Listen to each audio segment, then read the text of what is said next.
વિદ્યાર્થી મિત્રો, આજના વિડીયોમાં આપણે હાઇડ્રોજન પરમાણુના રેખીય વર્ણપટ વિશે ચર્ચા કરશું. એટલે કે જ્યારે હાઇડ્રોજન પરમાણુમાં ઉચ્ચ ઉર્જા સ્તરમાંથી નીચી ઉર્જા સ્તરની અંદર કોઈ ઇલેક્ટ્રોન સંક્રાંતિ કરે ત્યારે શું કરશે? એ વિકિરણ સ્વરૂપે ઉર્જા ગુમાવે. તો એ જે વિકિરણ ગુમાવે તે વિકિરણનો જે વર્ણપટ મળે તેને શું કહેવાય? રેખીય વર્ણપટ કહે છે. ચાલો, હવે આપણને ખબર છે કે હા, બોરના અધિતર્ક મુજબ શું થાય કે ઊંચા ઉર્જા સ્તરમાંથી નીચા ઉર્જા સ્તરમાં જાય ત્યારે તે બે ઉર્જા સ્તરો વચ્ચેના ઉર્જાના તફાવત જેટલી ઉર્જા ધરાવતા વિકિરણનું શું કરશે? ઉત્સર્જન કરશે. તો ધારો કે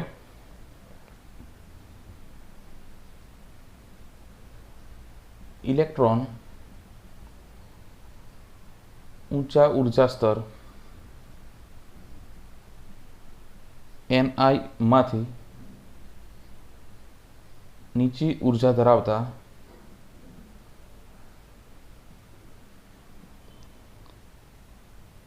ઉર્જા સ્તરમાં સંક્રાંતિ કરે. સંક્રાંતિ એટલે એક ઉર્જામાંથી એક કક્ષામાંથી બીજી કક્ષામાં જાય, સંક્રાંતિ કરે છે. હવે Ni ની ઉર્જા એ Nf કરતાં કેવી છે? Ni એટલે ઊંચો ઉર્જા સ્તર. પ્રારંભમાં ક્યાં છે? ઊંચી ઉર્જા સ્તરમાં છે અને પછી નીચા ઉર્જા સ્તરમાં આવે છે. હવે Ni અવસ્થામાં હોય, પ્રારંભિક અવસ્થામાં, ત્યારેની ઉર્જા Ni અવસ્થામાં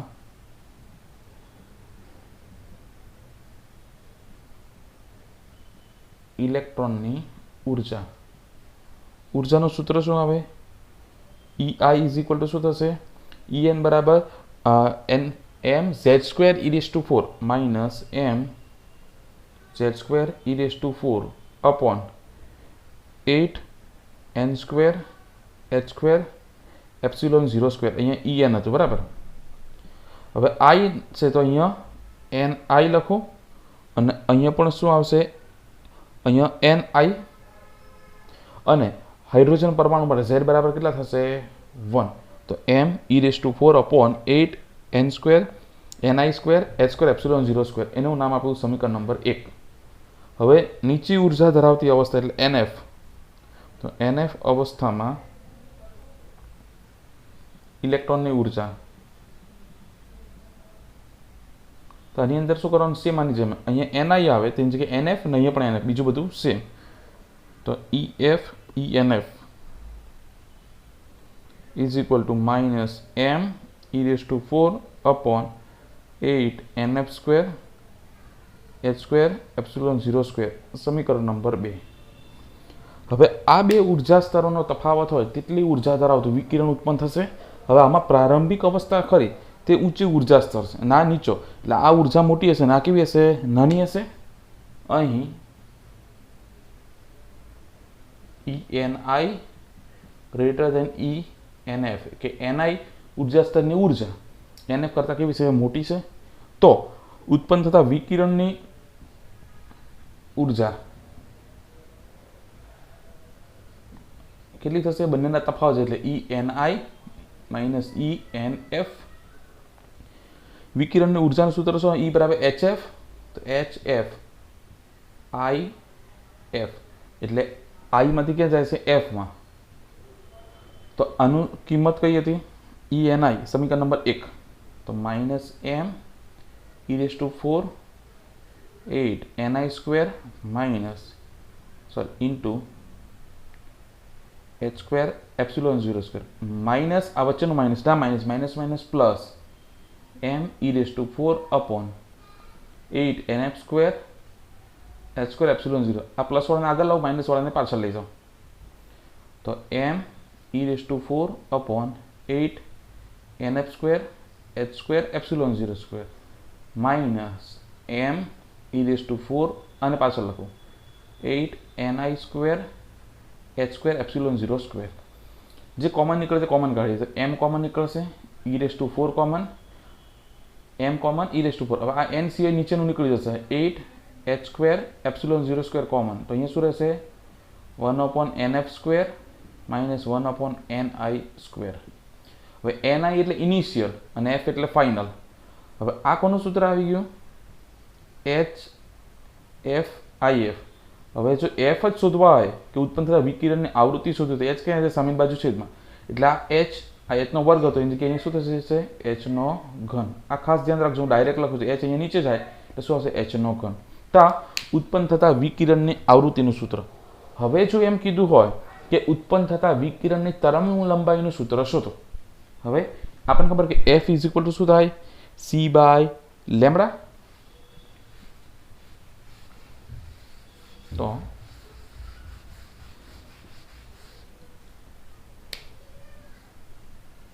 F is equal to C by lambda.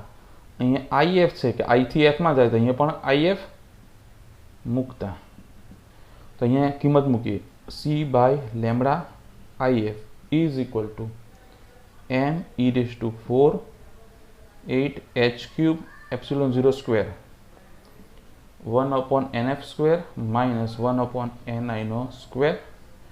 હવે c ક્યાં જાય સામેની બાજુ છેદમાં તો 1 upon lambda if is equal to m e raised to 4 upon 8 h cube epsilon 0 square c 1 upon nf square minus 1 upon ni no square.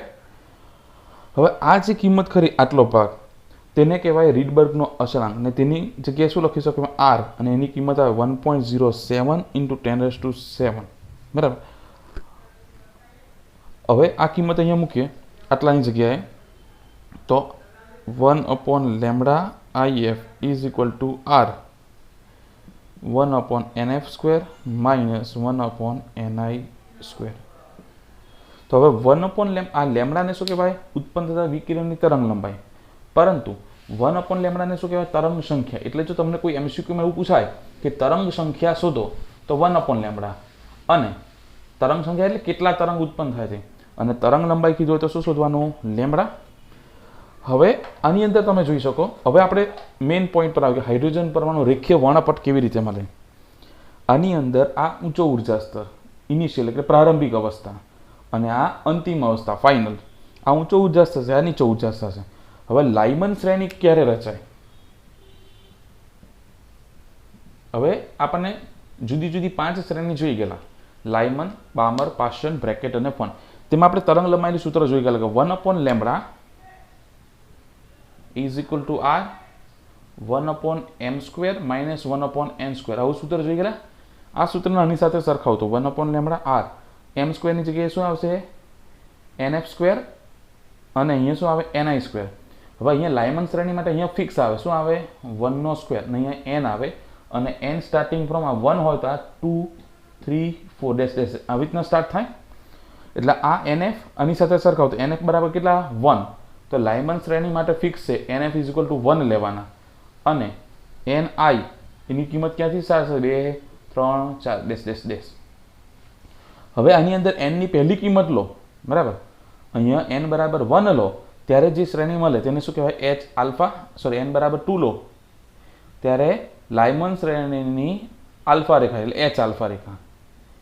n બરાબર 3 લો બીજી કિંમત લો ત્યારે આલ્ફા પછી શું આવે બીટા, અને ત્રીજી કિંમત લો ત્યારે ગેમા, આલ્ફા બીટા અને ગામા. આ રીતના તમને લાઇમન શ્રેણીની બધી રેખાઓ મળશે. અને આ જે લાઇમન શ્રેણી ખરી તેની તરંગ લંબાઈ કયા વિસ્તારમાં આવશે પારજાંબલી વિભાગમાં આવશે. એક ખાસ ધ્યાન રાખવાનું કે આખી લાઇમન શ્રેણી શામાં આવશે પારજાંબલી વિભાગમાં. આપણે જુદા જુદા વિભાગની જે તરંગ લંબાઈ આવે દ્રશ્ય વિભાગ, પારજાંબલી, પારક, તો આની જે તરંગ લંબાઈ મળશે તે કયા વિભાગમાં આવશે પારજાંબલી વિભાગમાં આવશે. હવે લાઇમન પછી આવે બામર. તો બામર શ્રેણી માટે આ જે સૂત્ર ખરું તે શું આવે 1 upon lambda is equal two r 1 upon 2 square minus 1 upon n square. આપણે એવું લખતા, અને n ક્યાંથી સ્ટાર્ટ થાય 2 હોય તો એના પછીથી સ્ટાર્ટ થાય 3 4 5 ડેશ ડેશ ડેશ. હવે સેમ આ સૂત્રને આની સાથે સરખાવું તો શું થાય nf ની જગ્યાએ શું આવે 10. તો બામર શ્રેણી માટે અંતિમ અવસ્થા ફિક્સ છે. કોઈ પણ ઊંચા ઉર્જા સ્તરની કઈ કક્ષામાં આવી જોઈએ બીજા નંબરની કક્ષામાં આવવું જોઈએ, અને ni પ્રારંભિક અવસ્થા કઈ હોવી જોઈએ 3 4 5 એવી રીતના ચાલે, પહેલી ને બીજી હોવી જોઈએ નહીં. એટલે કાં તો ત્રીજી કક્ષામાંથી ઇલેક્ટ્રોન બીજીમાં આવે, ચોથીમાંથી આવે, કાં તો પાંચમીમાંથી બીજીમાં આવે. તો તમને જુદી જુદી અવસ્થા માટે કે n બરાબર 3 પહેલી કિંમત લે કે આપણે એવું કરીએ અહીંયા કે ત્રીજીમાંથી બીજી કક્ષામાં આવે,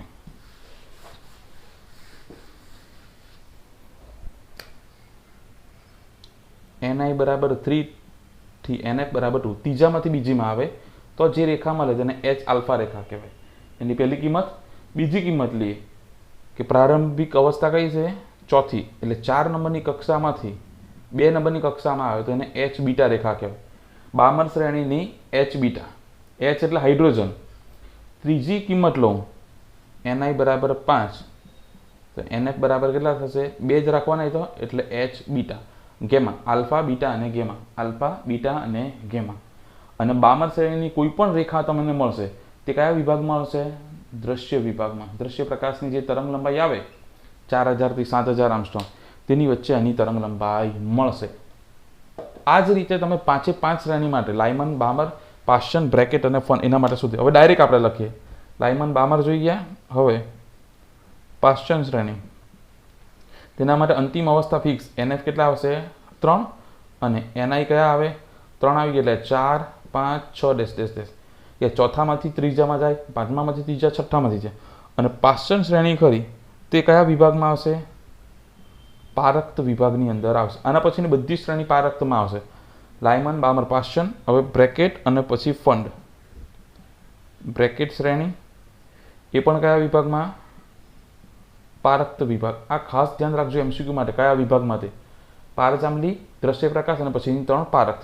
હવે બ્રેકેટની અંદર nf કરેલા આવશે 4 ફિક્સ છે અને ni ની કિંમત 4 પછી કયા આવે? 5 6 7 ડેશ ડેશ ડેશ એટલે 5મા નંબરની કક્ષામાંથી કાં તો ચોથામાં જાય, છઠ્ઠામાંથી ચોથામાં કે 7મામાંથી ચોથામાં. તો બ્રેકેટ શ્રેણીની રેખાઓ મળે. અને આની અંદર આ પહેલી કિંમત મૂકો તો h alpha, h beta, h gamma એવું કીધું હોય કે બ્રેકેટ શ્રેણીની h ગેમા રેખા શોધો. તો આલ્ફા, બીટા અને ગેમા એટલે ni કેટલા લેવાના? 7 અને nf તો 4 ફિક્સ છે. અને છેલ્લી આપણી શ્રેણી ફંડ શ્રેણી. એ પણ કયા વિભાગમાં?